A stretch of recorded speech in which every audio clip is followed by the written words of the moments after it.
一人于天，李亚平二女儿于愿启明。20日将举办婚宴，李亚平日前坦言已做好亏钱的心理准备，还爆料彭恰恰人不到只包3600被他退回，引发轩然大波。不少网友认为人没到包3600算很给面子了，因此引发民众好奇艺人行情价究竟是多少。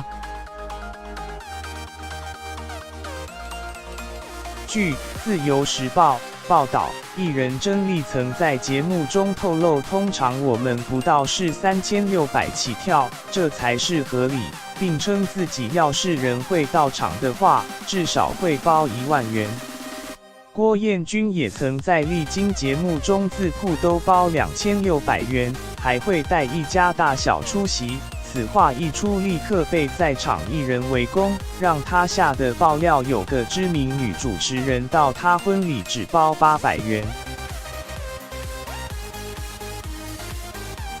艺人小钟云成曾在《康熙来了》节目中表示，如果炸他的是艺人的话，我没去的话就是3600，有去的话大概就是6600。真的好朋友就是8800，并称8800元已是极限。